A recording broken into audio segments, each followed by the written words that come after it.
found is 50% of couples that actually stay together, they're divided up into 3 camps. And the odd thing is they're pretty equal. So 1/3 of couples that stay together can actually identify their marriages. This is working. This is awesome. And I really wouldn't change anything. Everything is there that I could possibly want in this person that I married, and vice versa. And there's some common ground there that I'll get back to here in a second. The second camp is more roommates. It's logistics, it's management, it's co-parenting. There isn't a whole lot of intimacy. There isn't a whole lot of deep knowing of each other.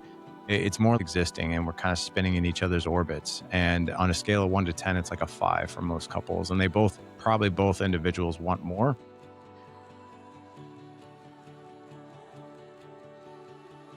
Welcome to Truly Passive Income. I am Clint Harris. And I'm Neil Henderson. Today's guest is Larry Hagner, founder of The Dad Edge, host of one of the best-known fatherhood podcasts in the world, and author of The Pursuit of Legendary Fatherhood. After more than a decade of interviewing men and coaching fathers, Larry has turned his hard-won lessons into a practical playbook for men who feel like they're drifting at home and want to become stronger husbands, fathers, and leaders. Larry Hagner, welcome to Truly Passive Income. We're so excited to have you here. Well, it's good to see you guys again. Neil, it's good to see you. You came on the podcast, quite some time ago, and it was great, man. Yeah, listen, I was really excited about this one today because I'm also a listener, right? So you and I connected before on your podcast, and I spend so much time talking about like money and real estate, which that stuff is actually not that important to me. What it represents and what we're working towards it's kind of a means to an end. But it gets kind of tiring and exhausting talking about that stuff. And when you and I had a chance to connect, it was so refreshing for me because we started talking about the why. Like, why are we doing all this? Who are we doing it for? What's the purpose of this freedom of purpose or the freedom of time or location independence that we're trying to create? What are we doing with all of that time? And how is it going to have an impact on our kids and create, value of eternal significance? And to me, this feels like a chance to kind of go off script from what we normally talk about and focus on the real reason of why we're doing a lot of this stuff. And I've got 2 young boys, and Neil's son is a little bit older than mine. And so I know that we're going to have great conversation today. I'm really excited. You've interviewed a lot of amazing people. You've learned a lot of things, and you've been doing it for a long time, like 11 years on your podcast. So please, for those that don't know you, first of all, their loss, but catch us up to speed on who you are and everything that you've been working on and the legacy that you're leaving. Thank you, man. I appreciate that. When I guess I'm known as this, which is an OG, which I'm 51, or I will be in a month. And, I remember what an OG was, when back in the day. And I'm like, what, OG? And they're like, yeah, man, have you been podcasting for that long? Like, you're an OG. Like, when I first started doing this, I think I was one of like 3 guys in my space. And yeah, it's been around for a long time. I've been blessed beyond measure. When I first started the podcast in 2015, I wrote down 10 ideas for shows, and then I was like, all right, God, after this, I'm on your good humor because I don't have much after this. And since then, I've hosted amazing people. I'm going to name drop it only because I still have to kind of pinch myself when I talk about these people. But Matthew McConaughey's been on the podcast, Nikki Sixx, the founder of Motley Crue, John Bernthal, the Punisher, Jocko Willink, one of the most decorated Navy SEALs, and so many people, 1,500 interviews. And I never in a million years thought I'd have an opportunity to talk to these people. But number 2, like how human they are about this topic of marriage, fatherhood, and manhood. And what I've learned from interviewing like pro athletes and A-list actors and stuff like that is we all put our pants on the exact same way, man. And when it comes to these topics, but as far as like who I am, first of all, I'm a Christ follower. That is, God is at the top of my priority list. I'm a humble, Christ follower. I'm married to my best friend and also the most badass woman of 4 boys that I could ever ask for. I've known her for 30 years as of this year, and we've been married for 23. We have 4 boys, 20, 18, 12, and 10. And I started doing the Dad Edge podcast because I was lost. I was so lost as a dad, as a husband, as a father. And some people have pointed to me as like that I'm the dad guru. And I literally laugh at that. I'm like, I am no guru. I am a dad student is actually what I am. And the whole reason I do the podcast is a lot of people have asked me, like, 1,500 episodes, like 11 years, are you ever going to stop? I was like, I don't know if I'll stop because, um, the reason I don't think I'll stop is because every week I get to learn from somebody who's way smarter than me. And I just feel like with the podcast, all I really am is I'm the guy who is just asking the questions, and I'm the one in the front row who constantly raising my hand because I'm curious. And then, the audience that we've built over 11 years is, they get to learn with me. So, do I know things better than I used to? Yeah, I definitely do. The valleys are shorter, and the peaks are incredible. And but the journey has been, it's been like the stock market. It's been up, it's been down, it's been up, it's been down. I've had dark times, great times, the whole nine yards. But in a nutshell, that is who I am. I love the way that one of the ways that you've always approached this is that it's a skill, a learnable skill Yeah, versus a lot of people. It just, it feels like it's a situation that they find themselves in. Like they yeah. wake up one day and like either they're married or they're not, or but they're a dad now and they've got a kid in their life, either theirs or married into one or whatever it may be. But all of a sudden they find themselves in this role. And it's funny that like, we don't go to school for that. We don't learn from that. We never really focus on it. It's just, well, one day you're not a dad and the next day you are a dad. But the approach that you've had to this is that it's a learnable skill set. And I think that that's really important to highlight that we all need to look at it that way as a learnable skill that we put time and effort into. But I'm also interested to know, like, what is it meant for your boys that they have seen you treat this like a learnable skill set and like you're dedicating your career to being the best version of this role that you can be. How is that reflected on your relationship with your sons? Yeah, so I'll take the first one first because I think the point you made was so powerful. I remember, when I first got married and started having kids, and let's just take marriage first. It's like, you walk down the aisle, you say I do, and everybody hugs you. It's like, and you're just like, I think this is in the back of everybody's mind who gets married. Like, how do you do this? Like, how do you communicate with her? How do you communicate with him? Like, how do we fulfill each other's needs? Like, it is such a blank slate of not knowing what the heck to do. And everybody in society will tell you, don't worry, you'll figure it out, best time of your whole life. But if you look at marriages and even statistics of marriages, 51% of people who walk down the aisle get divorced, right? But here's the crazy thing that we don't talk about with marriage, or a lot of people don't know. John Gottman, he's like the pioneer of marriage. Like, he's been studying married couples for 40 years, and he's done studies on this. And what he found is 50% of couples that actually stay together, they're divided up into three camps. Like, and the odd thing is they're pretty equal. So one third of couples that stay together can actually identify their marriage as like, this is working, this is awesome, and I really wouldn't change anything. Like, everything is there that I could possibly want in this person that I married, and vice versa.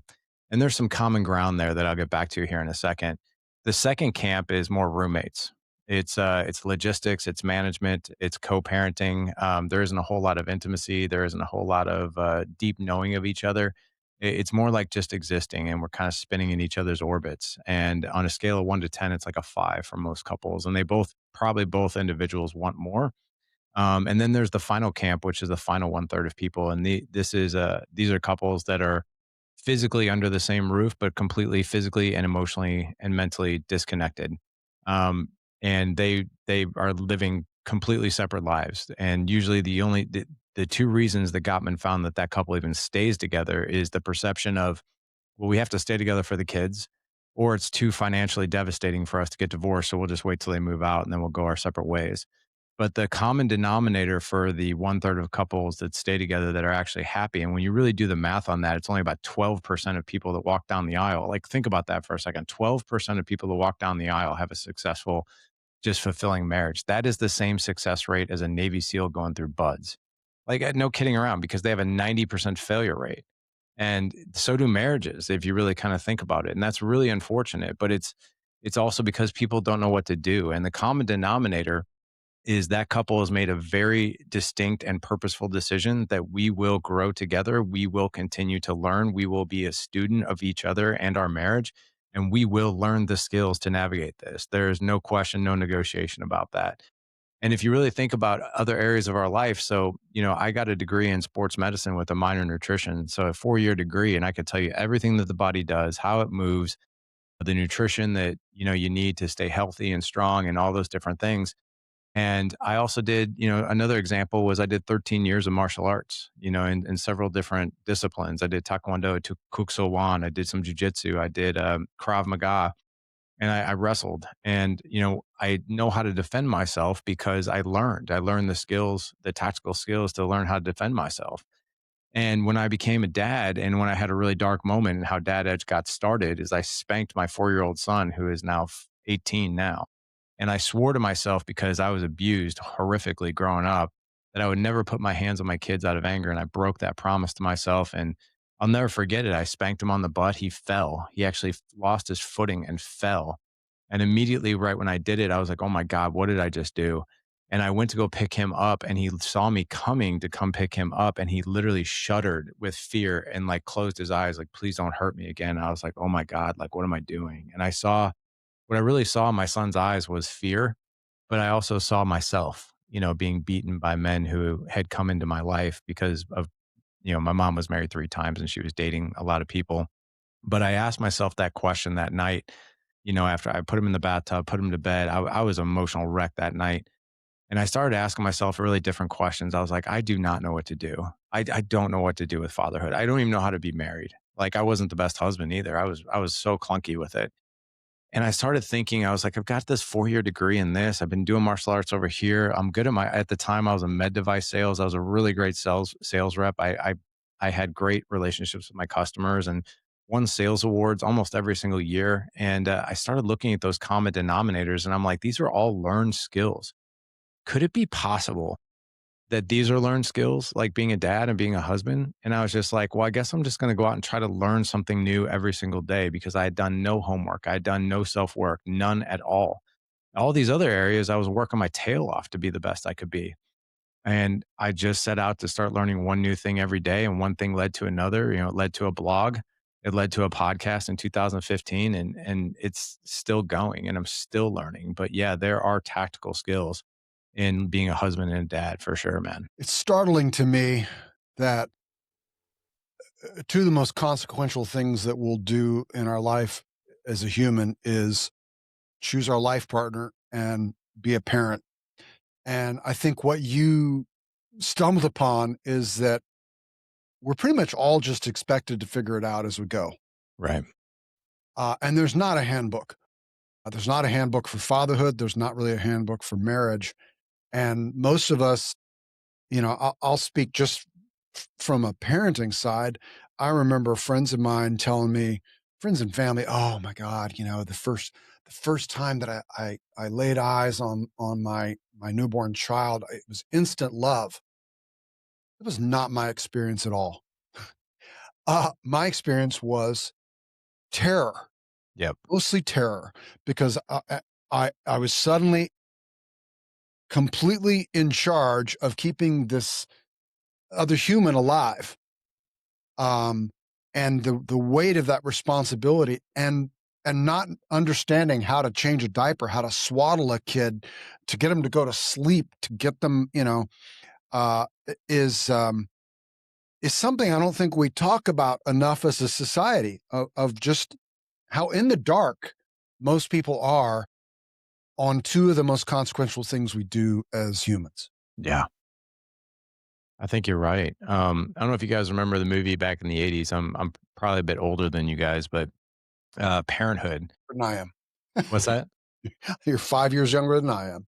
Really? Okay. Well, you probably remember the movie Parenthood with Steve Martin and Keanu Reeves. It's Great like one movie. of his like first kind of big movies besides Bill and Ted's. And I'll never forget this conversation he was having with his mother-in-law. And he came from a really bad place with his dad and he was trying to figure things out and that kind of thing. And he's like, you need a license to catch a fish. You need a license to drive a car, but they'll let any jackass be a dad. And that statement is actually so correct. There is no I think what we do in our community is it's the Dad Edge Alliance and it's the Dad Edge Business Boardroom Brotherhood. So we got 2 programs, but it's like it's dad school. It's husband school. It's literally like sitting in the virtual classroom with us as coaches and learning how to navigate this stuff. Cause yeah, we don't know. Like, I mean, can you imagine for a minute Like, I don't know, what faith you guys got married in or if there was no faith at all. I'm Catholic, so we had to do some premarital things, but it was 6 weeks, and it was once a week. Like, and each week we covered one topic with another couple. One was about, marriage and us as individuals. Another week was parenting. Another week was finances. Another thing was intimacy and sex, and you get like 2 hours on each of those topics, and they're like, "Okay, now you're ready for marriage." And you're like, "I feel like we're just scratching the surface here. Like, what about continuing education? Like, what about having mentors ahead of you who know this stuff, who can help you?" And there was nothing like that. And here's where I think we add insult to injury as a society, is that if we go seek out like a coach, or if we go seek out even a counselor, like we're labeling ourselves as, well, I'm weak, I can't figure this out on my own, I'm broken. Or it's like, I'm weak and I need help with this, therefore I'm broken. And nothing is further from the truth. I'll give you guys a perfect example. I know you guys are in the real estate industry. I also invest in real estate. And luckily, I have clients who are real estate investors, and I work with them, so I invest with them too. But I'll tell you, like, if I just went blindly into the real estate market, which I did the very first time back in 2005, I bought a rental that was way too overpriced, didn't even realize it. Um, didn't know anything about renters, and it was disastrous. I lost a lot of money, it was such a headache. But back then, I didn't seek out anything to help me with that. But I guarantee, like, if I hired you guys, for 3 months, and I'm like, "Teach me everything you know." I mean, granted, after 3 months, it might be a little dangerous, but I would know way more than I did, and I wish I would have had something like that before I started investing in real estate. And, when we go into business or we go into a trade, like, we don't expect not to learn skills. I mean, you need, I think, at least a year of training to be an electrician. You need 990 hours to be a barber. I just learned that one. 990 hours also to be a cop.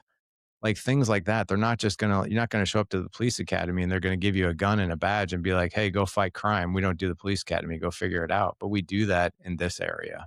And like I said, society will tell us, "Well, you don't need that, or you shouldn't need that. And if you do need that, you're less than and you're broken," which I think is a huge miss.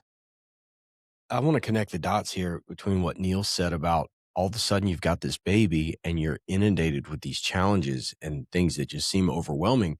And all you're really faced with at that point, mostly sleep deprivation, but you're faced with physical challenges. The Yeah. physical challenge of how am I going to keep this little human alive? Right. And we're potty training for the second time on our 3-year-old right now. Yeah. We were there 2 months ago, total regression, totally fighting back. And I'm just going with the flow this time because I fought this battle once before with the older one, right? But it starts out as like physical needs, but as we're getting older and we're changing, and we talked about some of this before in the green room before we started recording, is that changes to emotional needs. Yeah. And the needs actually get bigger and more impactful, and how you handle them is more important than how often you change a diaper earlier on. Yeah. And I think that's where I'm at, is like we went through this small group not long ago at church that changed things for me. Of I grew up in a very, very strict fundamentalist uh, background in my family, that I did. I was scared, to be honest, about everything going on in my life with my family because of that really strict, standards that I was supposed to meet. And if I didn't, it was conditional love, and it was a challenging experience. So it's like so easy to fall into that when that's the mold from which you have been cast. But what I learned in that class is like, listen, years 0 to 5 are the discipline years. Years 5 to, 10, 12 is more like the coaching years. And then you get up into the teenage years, and that's when like you can be a friend if you've done things right up to, 18, 20, 20 on. That's when you hope that they do want to hang out with you again and come back. But that you've got to have blocks of time between like the early physical needs, the emotional needs, and switching from being a strict disciplinarian, which is my default, because I think being a good dad means that you're a hawk. You're on them all the time. That's my default. And it's wrong. And I've got to really take a step back and try, especially with my older son, to be more of that coach at this point. I don't need to beat it into anybody, right? I never should have. Like, this is more about how do we make a connection and develop the emotional intelligence that needs to go along with that. So for me, it's been so interesting of how the needs change, and I have to change as those different needs go along, and do it in a way that, for me, I think the only way I've been able to simplify it is like, I want to raise kids that want to hang out with me when Yeah. they have the choice. When it's up to them, I wanna have boys that wanna still hang out with me, and I worry about that sometimes. Like, is that, as a father now to 2 really young boys, is that what I'm instilling in them, or am I making them reactionary to who I am, and I'm, from the cloth that I've been cut from? So, it's it's really interesting, like, what do you do when you do overreact? Like, I'm a passionate guy. When you are over the top, when you do, you're loud, or and also, like, the way that you communicate with your kids can be so different from one kid to the other. Who do you be who they need you to be in that situation? And when I don't do that, when I do screw up, how do you handle that? Like, is there a way to handle that that makes it better in the long run? Like, I have unfortunately gotten good at showing my sons what it looks like to apologize, because I've had to do that to them. I've had to do that to my wife. And I think that's the right way to do it. I don't wanna not admit when I get something wrong, but boy, it's awfully really humbling when you decide that you need to admit that you're wrong every time that you are. Yeah. So, Yeah. how does that work? Like, your sons are a little bit older, so talk to me a little bit about that. Yeah, so let's kind of talk about the background of probably why men. I think really what you're getting at is a lot of guys aren't really in touch with emotional intelligence. We're not taught that. You know, we're never even taught that your wife's needs and your kids' needs are the exact same three needs in a relationship with you: to feel seen, to feel heard, and to feel safe. And that safety button is the biggest. I mean, kids need discipline. They need boundaries, especially when they're little. Like, their job is to actually test their boundaries. They're actually not trying to purposely piss you off. Like, it's in their subconscious from a psychological standpoint that they push their boundaries because they want to know what the boundaries are. They want to know what the guardrails are. And they push them because they're constantly testing. Is this still the case? Is this still status quo? Has it changed? And the reason that psychologically kids act out more who don't have those boundaries is because they don't feel safe. And we don't have to be the authoritarian either. We don't have to be the one who just lays down the hammer and we scream and we yell and there's corporal punishment and all that. There's a time and a place for that. At the same time, there are also natural consequences. But I think really what you're getting at is maybe how we were brought up. So I don't know about you guys, but I mean, there were several father figures that came in and out of my life. There was one father figure in particular. He was around from the time I was 4.5 till I was 10, and he was former military, and he had a heavy hand. He would hit me a lot, and if I would cry, babies only cry, men don't. And it was that was just ingrained in me. So like we're the dads today. I really got to commend dads today. The millennials, the guys in their 30s and 40s and 50s. We have this. We're seeing a huge rise and a deep desire and intention for guys to do things differently, right? But I think the pendulum really swings of, do they want to break generational patterns, and then they're almost too gentle, right? To the point where they let their kids get away with absolutely anything. And I don't think that's right either. But I also think like the extreme of that is maybe what kind of how I grew up. But it's got to be like right in the middle. So the first thing that I would encourage men to do is you need to understand emotional intelligence. You need to learn, there's lots of books out there around emotional IQ. Emotional IQ is really just understanding, what do I feel? Why do I feel it? What am I going to do about it? Right. So we identify emotions, like I'll call them painful emotions or bad emotions. Right. And then there's things that we label good emotions. Like, good emotions is happy and joy and excitement and that kind of thing. Bad emotions are anger and fear and overwhelm, things like that. And here's the great news: emotions are neither bad nor good. They just are. They just are. We just have to know what to do with them. And anger, by the way, is also a secondary emotion. So we don't ever feel anger first. We actually feel an emotion before we feel angry. We could be sadness. Well, I shouldn't be sad, so therefore I'm angry that I'm sad. A lot of times it's fear. We see our kids act out and we're scared that they're going to continue to do something, or like if our kid shoplifts, or like they're going to be a criminal the rest of their life, a serial killer. And we get very angry because that fear really triggers that. But what to do is to really understand not only your own emotions, why you feel it, but also really understand, the kids' emotions. and why are they feeling what they're feeling? And by the way, and letting them know there are no right or wrong emotions. They just are, right? But helping them understand that.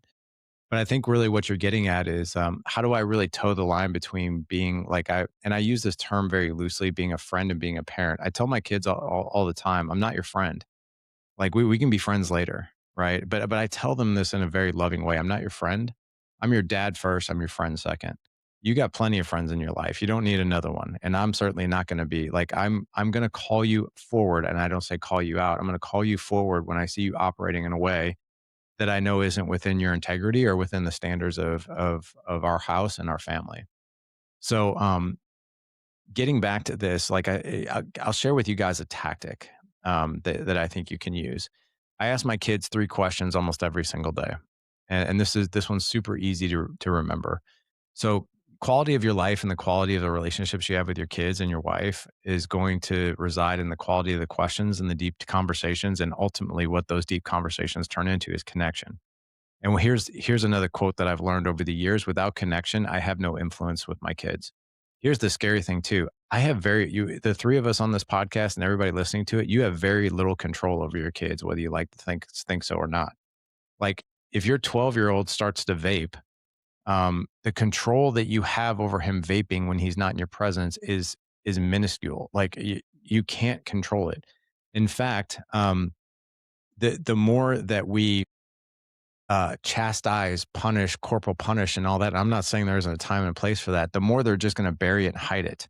It's kind of like, speeding tickets don't ever teach people not to speed. What do? They go get a radar detector instead, right? Because then when they're speeding, they can bury it, they can hide it, and they're more proactive that they won't get a ticket. Kids are wired the exact same way. So the way to do this is to be a leading consultant and to ask questions, right? But ask questions through connection that will provide influence and deepen the relationship. So many people, when they come home from work or they see their kids, first question they ask is, "How was your day?" Right? Or "How was school?" And you're going to get a one word answer with that. You're going to get fine, good, crazy, busy, boring, right? You're not going to get story. You're certainly not going to get connection. And a lot of times they feel like an interrogation. Instead, these 3 questions that I ask, they all have a psychological reason behind them, all have a deep psychological reason why I ask these kids these questions. So the first question is, "Hey, man, tell me about the best part of your day today. Tell me why it was so meaningful to you." Now, notice even the tone, right? It's gentle, it's a little bit slower. And because what I'm trying to do is create an environment of psychological safety, because your voice tone will be 93% of that communication. And so will your body language. 7% of communication is the words we use. So, and normally what I'll get is like, "Oh, when we were out at recess today and we were playing wiffle ball and I hit a home run." I was like, "Dude, no way. Are you serious? Like, dude, tell me more about that. You must feel amazing." And then I'll get more of a story and more of a story. And that's connection. The second question is where you do this over and over again. You become your kid's 3 a.m. call. Like literally, like this is where your kids are going to come to you. And guys, I'm going to tell you right now, man, I've got older kids. I mean, my son will openly tell me what he's looking at on the internet, and I'll just leave it at that. Like, and he'll just come bluntly tell me, like, "Hey, man, like I looked up some stuff." I'll be like, "Oh, man, okay, all right, well, tell me about that." Right? And of course, am I disappointed? Sure, I'm disappointed, but he's also like a man. It's like, and this is where I become the guide, not the authoritarian. But like, so my second question is, what'd you fail at today? What challenged you today? How'd you get through it? So a lot of times, and you'll get like, "Oh," and they'll kind of like look at you and be like, "I got a D on the science test, Dad." And so first thing I do when they tell me something like that, now I'm going to tell you what's actually happening in my dad brain. Okay. My logic, right? Is I knew you weren't studying for that test, boy. Right. I knew you were looking up YouTube. I knew you were desk scrolling. I knew you weren't making this a priority. We don't get D's in this family, right? We work hard, blah, blah, blah. Right. That's what I want to say. But the chances of him telling me something tough the next time is going to be minuscule. So instead, first thing I do is praise him for his courage for telling me that. Like, bro, like, and I'll talk to him kind of like a buddy. I'm like, "Dude, it took a lot of courage for you to tell me that." I always want to link a characteristic trait to something that they're doing. That took a lot of courage. That took a lot of integrity for you to tell me that. When I was your age, man, I used to hide that stuff from my mom. So tell me about this. Like, what do you think happened? And they'll be like, "Well, I don't really know," and they'll hem haw and I'll be like, "Well, let's do this. If you had to get prepared for this test all over again, would you do anything different? If so, what would it be? And there's a reason I'm asking him questions versus lecturing him. Because if I can get my kid to state their own solution, the chances of them executing the solution the next time is massive. So, like, they'll be like, I didn't study for it that hard, actually. Like, it was over 6 chapters. I studied 1 through 3 a lot. I kind of neglected 4 through 6. And I don't know. I guess I probably could have done things better. I was like, okay, well, great. Like, now we got some clarity, man. So, like, what exactly would you have done different? And they'd be like, well, I would have studied maybe 2 chapters a night, three nights before the test. Maybe I wouldn't even gotten up early, like maybe like 30 minutes early and just kind of did some review. Maybe I would have, done a study group or something like that the night before the test, like get with my buddies or something like that. I'm like, dude, that's actually a really good plan. Like that's solid, man. So like when's the next time you have a test? And they're like, oh, we actually have one next Friday. I'd be like, well, your plan seems pretty solid to me, man. Like what would stop you from executing what you just told me you would do? And they'd be like, "Well, really nothing." I'm like, "I don't think so either. So like how can I best support you? What feels right to you? You want me to check in on you? Do you want me to help you study, help, quiz you, something like that?" They'd be like, "You know what? Maybe the night before the test, if we could go over a few things, that'd be great." I got you, man. Cool. I'll put it on my calendar. We'll do it. And then, they take the test, they come home and they're like, "Ah," you'd be like, "Bro, I think I know what you're gonna tell me. What happened? Come on now." And they'd be like, "I got a B or I got an A." And I'd be like, "Of course you did, man. You had a plan. You came up with your own plan and you executed your plan. Like, good job." And they'll be like, "Thank you so much for talking to me." And I'd be like, "All I did was ask you some questions." The psychological thing with kids who will be guided through deep questions like that is you are not the one stating the solution. You are not the one giving the lecture. They are actually the ones, and you're actually raising a critical thinker by doing that. So there's like a deep psychological thing. And here's the thing: rep after rep, day after day, experience after experience, your kids experience that. Suddenly at 17, 18 years old, they have too much to drink at a party. They have that phone in their hand and they'll be like, do I hide from my dad? Because if I hide from if they've had the experience of they're just being bashed and chastised for everything that they've ever done wrong, they're going to roll the dice. They're going to get behind that wheel. They're either going to hurt themselves or somebody else, God forbid. But if you've been that guy, that guide, that trusted, safe guide, then they're going to call you. And I can tell you with older kids, I've had 2 3 a.m. calls in the past year, right? And it hasn't, thank God, not for drugs and alcohol, but for pretty gnarly situations that they need to get out of. And I always tell them, I'm like, hey, no matter what the situation is, call me.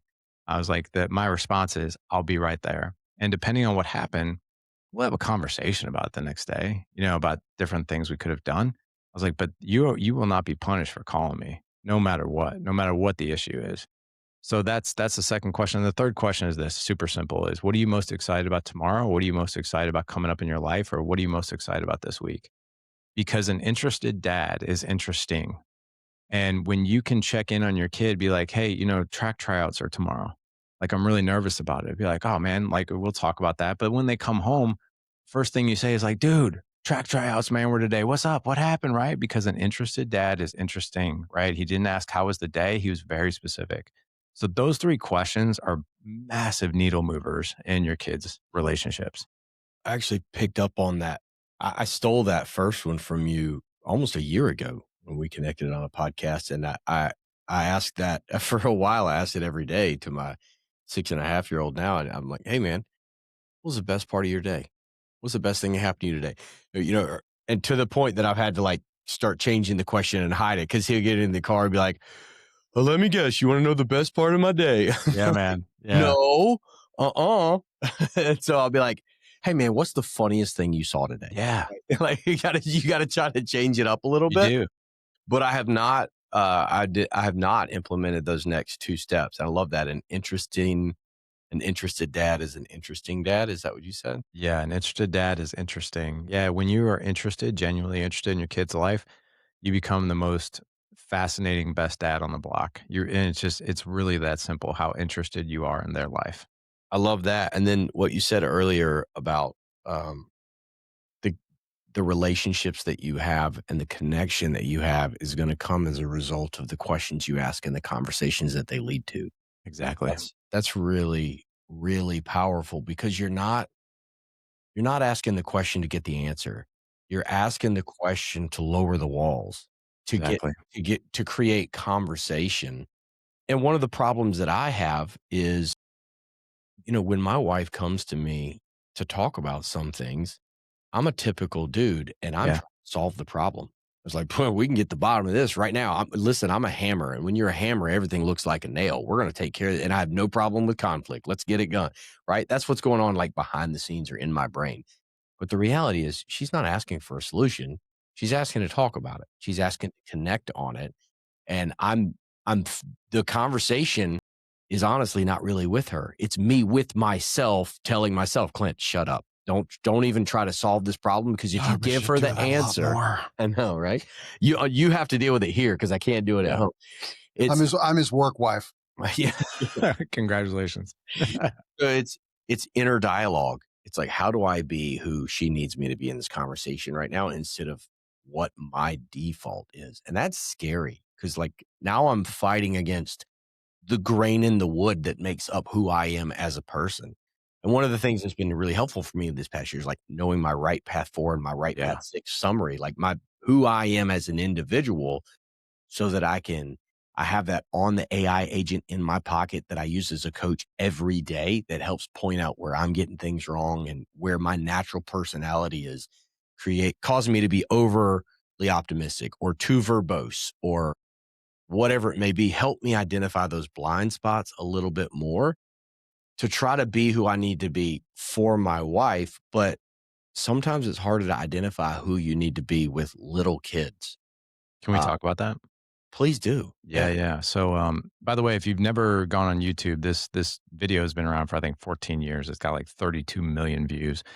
Just look up on YouTube. It's not about the nail. If you've never seen that, it's freaking fantastic, man. It's the funniest minute and 42 seconds of a conversation you're talking about right now. Kind of a spoiler.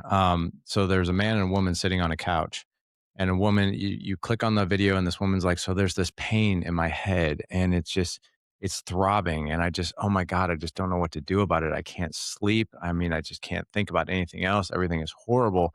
And then it pans to the man, and he just looks absolutely, totally confused. And then it pans back to the woman. She has a nail sticking out of the front of her head. And he looks at her, he's like, "Well, you do have a nail sticking right out of your head." And she's like, "It's not about the nail." And he's like, "Are you sure?" Because and then they go back and forth and back and forth. And then he does this beautiful thing where he's like, "That sounds really hard." And suddenly she softens like that. So what a woman is really looking for, and kids too, because again, they have the exact same needs, seen, heard, and safe. When a woman or a kid is coming to you, 80% of the time, they're not looking for solutions. What they're actually looking for is connection and validation. So validating someone, and by the way, this is the biggest brain jostler for us guys to get our head around because here's the thing, we're three dudes, right? If I come to you, either one of you guys, and I'm like, "Hey, like I'm having a really hard time like with this tenant. They won't pay. I can't get them to pay their rent. They're trashing the place. I don't know what to do." And if you looked at me and said, "That sounds really hard, man," I would look at you and be like, "Well, dude, what the heck do you want? What should I do about it, man?" Like, because when dudes get together, number one, it's really hard for us to usually share something that we're really battling because we don't want to look weak in front of another man. And when we do get vulnerable and authentic like that, what we're actually looking for is advice, right? Um, but 80% of the time when it comes to your kids and your wife, that's not what they're after. What they're actually looking for is to be seen, heard, and safe. So the big question becomes, how do you do that? So let's just say your wife comes to you and she's frustrated with her friend group or the kids or whatever, and she's venting and venting. And here's what you do. You just simply say this: "Sweetheart, that sounds really frustrating.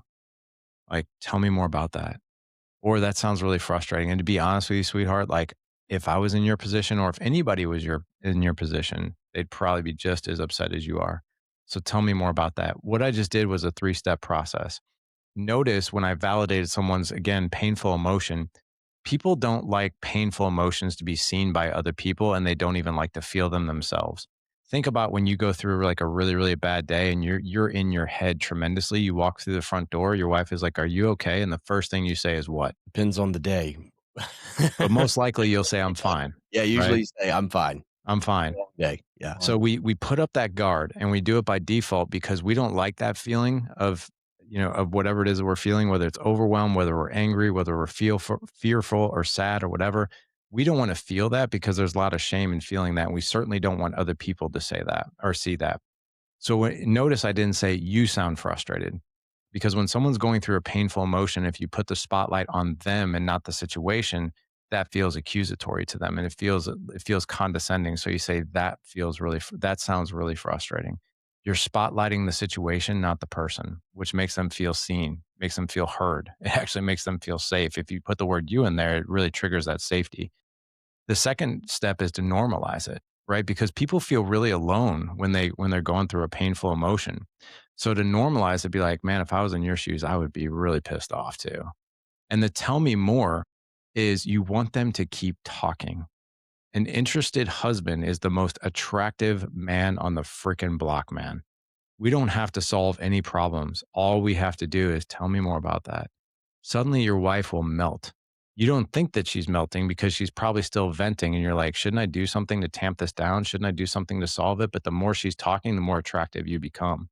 Same thing with your kids. The more of an attractive dad, not in the same way, obviously, as your wife, but this dude is really listening. So 20% of the time, though, they are after solutions. And here's what we always teach in our groups. Like if you're ever confused of what to do, just simply state something like this, just as direct as this. Be like, "Hey, sweetheart, before we go any further, I just want to make sure that I'm the best support for you right now. So, hey, listen, if you need me just to sit here and hear you and listen, I got you. I'm here all day long. If you want to talk solutions, we can do that too. Which one feels best to you?" And notice I said, "What do you think would be best?" I said, "Which one feels best?" Because your kids and your wife are feelers. They're not necessarily thinkers, right? We're more logical. They're more feelers. So when you say which one feels best, majority of the time, man, they'll tell you, and your wife will be like, "I just need you to listen." Great. Let's keep going. Be like, "I'd really like to talk solutions." Great. Cool. Right. We're in our wheelhouse as men when it comes to that. But that's the way to validate, and but it's the biggest scrambled egg thing in our brain for guys because we don't think we're being effective, but you're actually being 10x effective in that situation. You know what you're talking about is such a it's universal across human communication, really, not just Yeah. our relationships with our spouse and our kids. And so many people are so bad at it. And I had this conversation with my son probably 6 months or so ago. He had kind of his first girlfriend, and I was telling him about, you know, I said, you know what the key to being a great conversationalist is? And he said, no. And I said, it's listening. And that's what you're describing here. And so many of us, and I see it in myself sometimes. I have to pull it back. I see it in some of my best friends. And there's some other really big people in my life, and I see it. Not, not, I'm not the listener he's I'm not talking about. suddenly pointing at you. Um, but they're always in transmit mode, and it's this. They're waiting for their chance to speak. They're not listening to what I'm saying. And sometimes it's hard because somebody will say something really interesting and it will spark, oh God, that reminds me of a story I want to tell. And you have to sit with it and go, no, I'm going to do that. I'm going to ask them to tell me more. And you know what?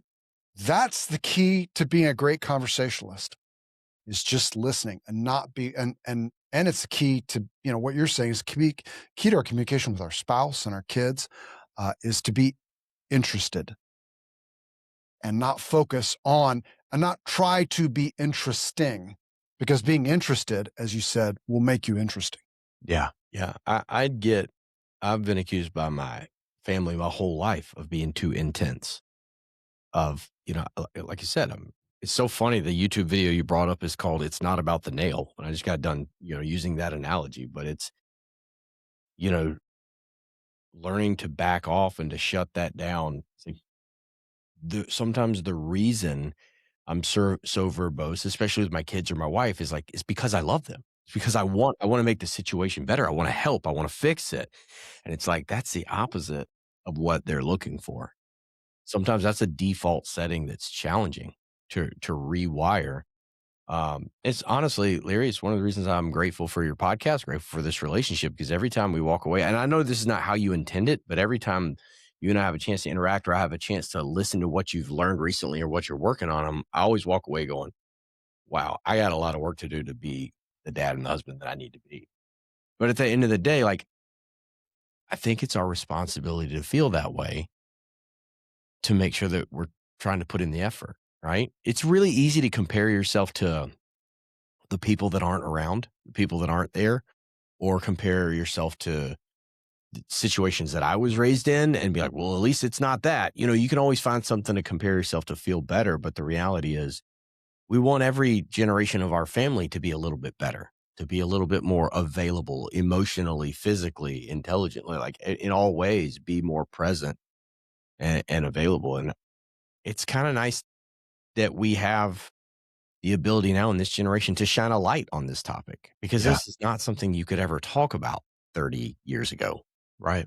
So I interesting. agree. One thing I want to share about that is what you just said is that that intensity and that drive. So, like, this is when I coach couples, when I coach women too, this thing of, us solving their problems, drives them nuts usually. And when I explain to them, I'm like, your husband isn't doing this to be condescending. He's actually doing this because he loves you more than anything. And this is actually our way. And I know it's not effective. This is actually our way of showing love because for a man to see the people he loves the most in pain or turmoil, the thing that we want to do is take that pain away. It's the protector in us, right? It's that protector. I mean, we are wired to protect. And that is like hardwired in our DNA. The thing is that we always say in our community is, do you want to be right or do you want to be effective? And here's the good news, you can actually be both. But usually when you go in with curiosity and when you go in with validation and you're just more like that gentle person who's more of a guide versus the problem solver, usually it's really fascinating. Like even when I'm talking to my 12-year-old about he's trying to navigate something, and I'll just start asking him really deep generative questions around his situation. And dude, I can't even tell you how many times, a lot of times I walk away from a conversation and been like, his ideas were actually better than the ones I was going to suggest. And he's more bought into his own suggestions because they're his, not mine. And here's one other thing too. It's kind of like seeing the matrix. I do get in situations like I got in a pretty deep conversation with my 20-year-old. This was just last week. And I was doing way more telling than asking, and I could literally see when he was checking out of the conversation. I could just tell by the look on his eyes. And when I saw that happen, I would stop. And then I would ask him a question to bring him back into the conversation. And I'd even say, you know what, dad's talking too much right now. Really talking too much. Like I'm doing the whole dad thing right now. When my dad used to do this, I would check out. And I'm sure there's a part of you that's like, Dad, come on, like stop talking. So let me ask you this. And I would just ask him a question and then bring him right back to the conversation again. Love that. Well, we got to start wrapping this up. I mean, we could go on for Yeah, another sorry. hour easy. And it's already a little unusual for us to have a podcast about fatherhood on truly passive income, but I think Yeah, it's our why. it's It's our so why important. again. It's Yeah. our why. But we had this whole list of questions we are going to ask you, and we actually have fallen into a lot of them naturally. But there's one that I really wanted to get before we let you go, which is what part of being a legendary father do you still struggle with most today? Mm. It's a great question. I would say, so in my book, The Pursuit of Legendary Fatherhood is divided up into four parts, which is the drift, which is that's like the wash, rinse, repeat for dads. Like every day feels like Groundhog Day. Your marriage might feel like roommates. You don't really feel like you're connected to your kids. Then there's husband, there's father, and there's leader. Um, the thing that I struggle with the most, I would say, is the leadership part. And the leadership part for me gets a little confusing. And I think sometimes, and what I mean by that is I know a lot about leadership, but sometimes it gets really clunky for me because there's so many people in my family. So my wife will tell you, like, whenever I say yes to one kid, I'm saying no to four other people in my family. If I say yes to my wife, I'm saying no to my kids. If I say yes to my 10-year-old, like I did last night to play 2 hours of wiffle ball while my wife sat on the deck all by herself, I'm saying no to my wife. So the thing that I struggle with the most is leadership and balance, right? Because when my 10-year-old asked me to play wiffle ball, like I immediately want to say yes. And maybe more of a leadership position and being a better husband would to go to my wife and be like, "Hey, Colton wants to play, some wiffle ball. How much time do you think would be good to where you and I could maybe spend some time together too. My wife would be like, "Hey, if you play with them for 45 minutes and then you and I can hang out for an hour, that would be great." But instead, I played out there for 2 hours with him while my wife just sat by herself on the deck and was on her phone. And I came in and she was like, "Did you have fun?" I was like, "Yeah." She's like, "It's so cool you guys play, but I was wanting to kind of hang out with you too tonight." So that is where I struggle is like saying yes and saying no to a lot of other people. I need to be more diligent about communicating like good boundaries so I can spend, time with maximize my time with other people in the family. That's what I really struggle with. Same. That's right there for me too. Listen, we are way over. I wish we weren't Sorry. because I really like to keep this going for a long time. So I'm gonna skip this last question because I think I know the answer. We asked a question about what book you would recommend to everybody, but because this is a subject matter we don't dig into a lot, I want to make sure that we're highlighting your book, which we just barely touched on it at the end. I'm glad we did.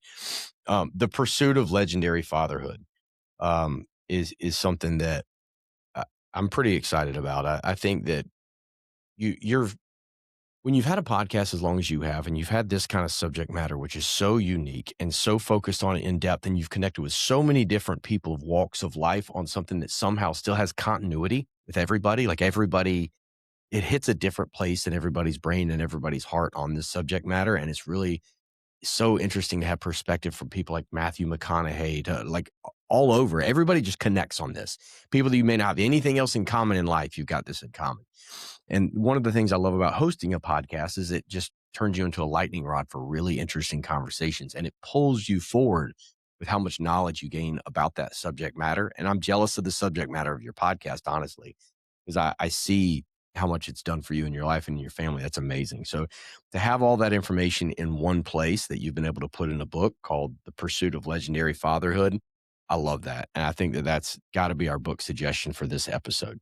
Well, thank you. Besides that, and the answer can be your podcast, but for people that are feeling this need and this hunger in their life to continue to get better in this area, to focus on the lessons that you're learning that you're willing and able to share with people, or if people just want to continue to follow what you're up to and learn for their own benefit and benefit of their families, what would be the best way for people to connect with you and pay attention to what you're doing?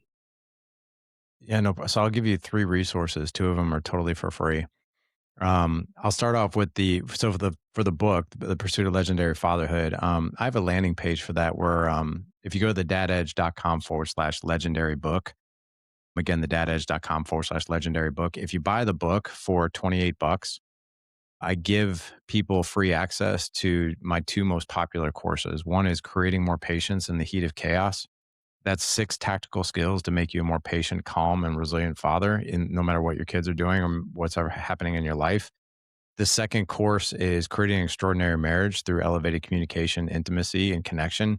And that teaches more about attraction, polarity, and her needs and how to fulfill them and your needs and how to communicate them and the whole ball of wax. Each one of those courses are $500, but if you buy the book for $28, you're going to get a signed copy that's going to be sent straight to your house. But you also get access to those two courses for free. Two free resources based on some of the things we talked about today with questions. If you go to the dadedge.com/25 questions, those are 25 intimate conversation starters that you can use with your wife. I also add in a quick free course on the psychology of why these questions work and what you should do when you ask them. But there are 25 questions that you can like literally print off. It's a PDF and have a great time with your wife asking her these questions. It's awesome. You're gonna feel like you're dating again.